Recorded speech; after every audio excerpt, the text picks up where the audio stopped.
Assalamualaikum warahmatullahi wabarakatuh. Alhamdulillah wassalatu wassalamu ala rasulillah wa ba'd. Pada kesempatan yang berbahagia ini kita akan menyampaikan doa dari Nabi Muhammad SAW berlindung dari 4 hal. Allahumma inna na'udzubika min qalbin la yakhsha wa min nafsin la tasba wa min ilmin la yanfa wa min du'ain la yusma. 4 hal ini sangat berbahaya di dalam kehidupan kita. Ketika Nabi Muhammad SAW berlindung dari sesuatu, dipastikan akan berlindung dari hal-hal yang berbahaya. Yang berbahaya dalam hidup kita ada 4. Pertama, hati yang tidak khusyuk.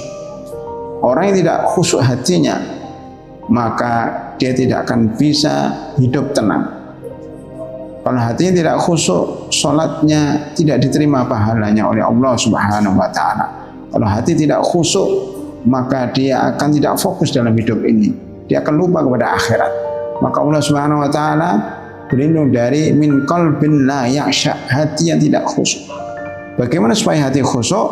Dengan banyak berzikir, dengan banyak mengingat kematian. Alam ya'ni lil ladzina amanu an takhsha'a qulubuhum li dzikrillah wa ma nazala minal haqq wa la yakunu kal ladzina utul kitaba min qabl fa ta'ala alimul amatu faqasat qulubuhum wa katsirun min fasikun, dalam surat Al-Hadid ayat 16. Di dalam surat ini, dalam ayat ini Allah Subhanahu menjelaskan bahwa salah satu cara khusyuk adalah zikrullah, mengingat Allah dan membaca Al-Qur'an, mentadabburi ayat-ayatnya, dan jangan banyak berangan-angan. Jangan seperti ahlul kitab, jangan seperti orang Yahudi yang berangan-angan hidup 100.000 tahun.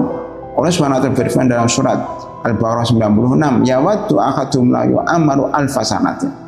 Mereka berangan-angan hidup 1000 tahun. Kalau umat Islam hidup itu cuma sebentar, 63 tahun, paling banter 70 tahun, 80 tahun.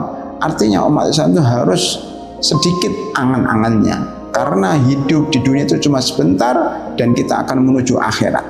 Oleh karena itu hati khusyuk, supaya khusyuk ada dengan cara mengingat kematian.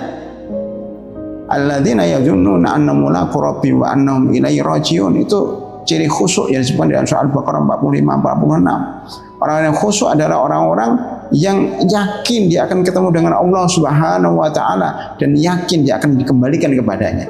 Kalau kita ingat itu terus, maka kita akan menjadi khusyuk. Aksiru min dzikri hadimin ladat, perbanyak mengingat penghancur kenikmatan, maka hati jadi menjadi khusyuk. Kalau hati khusyuk, maka dia akan tawadhu, dia tidak sombong, dia tidak akan berbuat jahat. Kenapa? Karena hatinya khusyuk, ingat Allah Subhanahu wa Ta'ala. Kemudian yang kedua yang berbahaya dalam kehidupan kita adalah apa? Min nafsin la tasba, jiwa yang tidak pernah kenyang. Ya. Kalau hati khusyuk hubungannya dengan Allah Subhanahu wa Ta'ala. Kalau jiwa tidak pernah kenyang, hubungannya dengan dunia. Jadi kalau jiwa itu tidak pernah kenyang, semua kepengin dia makan, semua kepengin dia beli, semua kepengin dia jabatin. Oleh karena itu, kalau jiwa tidak pernah kenyang, seluruh dunia akan dia ambil, seluruh harta akan dia ambil, sikut kanan, sikut kiri. Maka adanya korupsi, adanya pencurian, ada perampokan, adanya penipuan, semuanya gara-gara manusia tidak pernah kenyang di dalam jiwanya. Jiwa kenyang, bagaimana jiwa yang kenyang? Itu adalah jiwa yang qanaah, syukur dengan nikmat Allah. Walaupun sedikit yang disyukuri lebih baik dari banyak yang tidak disyukuri. Kalau kita bersyukur kepada Allah, la in syakartum la azidannakum, jika kita bersyukur Allah akan menambahkan rezeki kita. Makanya jiwa yang kita harus jiwa yang tenang, jiwa yang kenyang adalah yang qanaah dengan Allah yang Allah bagi kepada kita. Barang siapa yang qanaah, ridho dengan rezeki Allah, maka dia menjadi orang kaya. Dia tidak butuh orang lain, dia tidak meminta-minta, dia bahagia dengan takdir Allah, dan dia yakin bahwa rezeki Allah tidak akan kemana-mana. Dia yakin dengan itu. Maka jika dia mencari rezeki, dia akan pilih yang halal, tidak mau nyerempet yang haram. Walaupun banyak, mendingan halal tapi sedikit. Makanya perlu kita mempunyai jiwa yang kenyang. Kalau seorang anak Adam, manusia yang tidak pernah punya jiwa yang kenyang, dia akan, seandainya dia punya 1 lembah emas, dia kepengen punya 1 lembah emas lagi, dan begitu seterusnya sampai dia meninggal dunia. Yang ketiga yang berbahaya adalah wa min du'ain la yusma, dari doa yang tidak mustajab.